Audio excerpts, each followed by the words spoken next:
Okay, this is another reaction coming in from the National Conference Chief Farooq Abdullah, who's once again stirred another new controversy by trying to justify stone pelting incidents in the valley. Confronting the media, he asked why the grievances of stone pelters are not heard. He also blamed Mehbooba Mufti's government for paying stone pelters.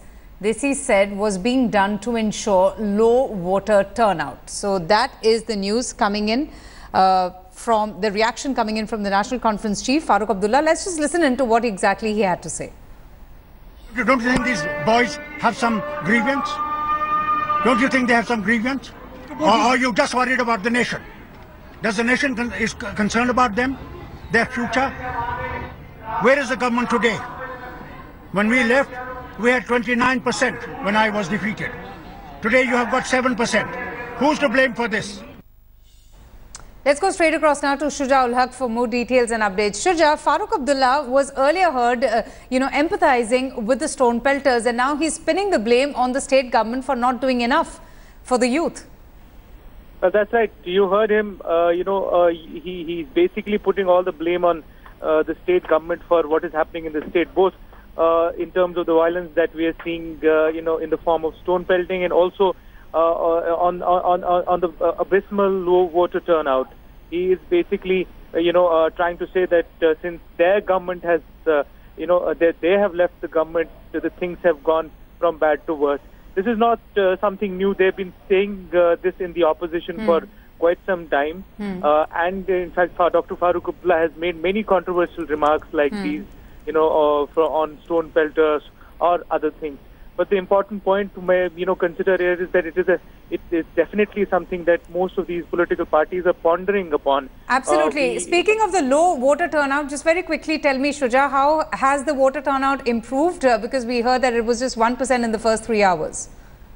Well, that's right. It was 1% in first 3 hours, and in the later hours it did not improve much. In fact, till last we heard it was about 2%, close to 2%, not more than that, which is really very, very low, and definitely speaks volumes about the situation on the ground.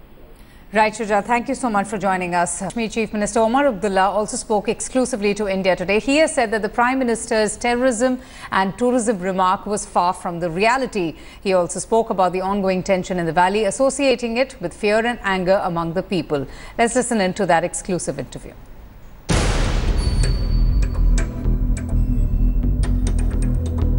जो वादे उन्होंने लोगों के साथ किए हुकूमत बनाने के बाद, जिसको वो एक होली डॉक्यूमेंट कहते हैं, अपना एजेंडा फॉर अलायंस, अगर उसी को उन्होंने पूरा करने के लिए कुछ कदम उठाए होते तो शायद ये नाराज़गी जो आप देख रहे हैं इसमें भी थोड़ी सी कमी आई होती।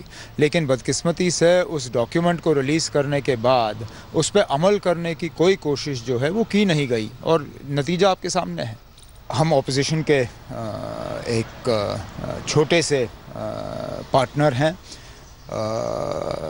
ऑपोजिशन को क्या एक साथ आके मोदी साहब का मुकाबला करना चाहिए? बिल्कुल करना चाहिए। क्या अभी हम वो कर रहे हैं? शायद नहीं। बिहार में थोड़ा सा ऐसा हुआ तो बीजेपी को वहाँ नुकसान का सामना करना पड़ा, लेकिन वही एक्सपेरिमेंट जो है हम यूपी में पूरी तरह से ले नहीं पाए। जो थोड़ा सा हमने वहाँ पे लिया वो नाकामयाब रहा।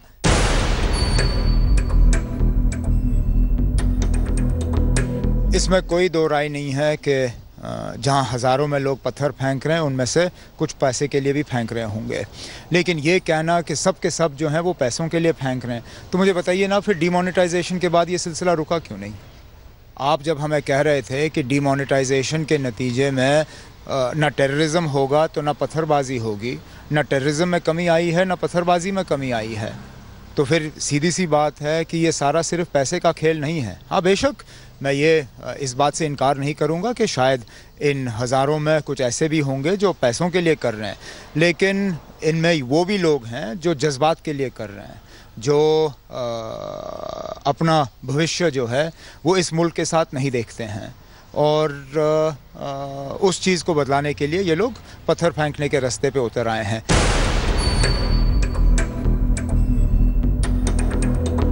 जब आप जम्मू कश्मीर को दो ही ऑप्शन देते हो, टेररिज्म और टूरिज़म का, और उन लोगों से आप बात नहीं करते हो जो कि ना टेररिज्म में भरोसा रखते हैं लेकिन जिनका टूरिज़म में भी कोई ज़्यादा दिलचस्पी नहीं है, जो जम्मू कश्मीर के मसले को एक सियासी मसले के तौर पर समझते हैं और जिनको एक सियासी हल चाहिए, जब तक उनसे बात नहीं की जाती तब तक ये मसला रहेगा ही। जम्मू कश्मीर रियासत में हर इलाका जो है वो टूरिज़म का नहीं है। अब चलिए, गुलमर्ग है, पहलगाम है, सोनमर्ग है, 2-3 और इलाके हैं जहां टूरिस्ट आ जाएंगे, लेकिन जो बाकी जगह हैं, जो बाकी शहर हैं, जो टूरिज़म के नक्शे पे ना हैं, आज हैं भी नहीं और शायद उनको टूरिज़म के नक्शे पे आप ला भी नहीं सकोगे, उनका फिर क्या है? जब टूरिज़म नहीं है तो फिर क्या, उनको हम सिर्फ टेररिज्म का रास्ता दे रहे हैं?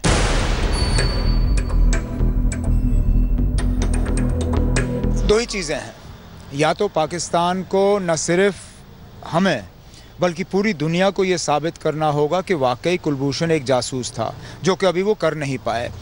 बंद कमरे में वो कहते हैं कि हमने मुकदमा किया है और मुकदमे में ये आदमी जिम्मेदार गुनहगार जो है वो पाया गया, लेकिन हम उस मुकदमे को, उस केस को हम कैसे माने जहाँ पे हमारे सिटीज़न को कहीं पे भी लीगल डिफेंस अपना इस्टेब्लिश करने का मौका नहीं मिला? वो केस जो है वो हम मानेंगे नहीं।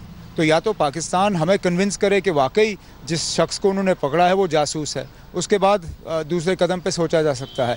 अगर वो हमें कन्विंस नहीं कर पाते, फिर सीधी सी बात है ना, उस आदमी को हमारे हवाले वापस किया जाना चाहिए। मुझे नहीं लगता है कि पाकिस्तान के पास इस तरह का कोई सबूत है। अगर होता, जिस तरह हमारे पास कसब के बारे में सबूत था, हमने दुनिया भर में वो सबूत हमने दिखाया। हमने खुले कोर्ट में कसब को जो है हमने ट्राई किया और खुले कोर्ट में जो है सब दुनिया भर के सामने हमने उसको गुनहगार पाके उसको सज़ा दी।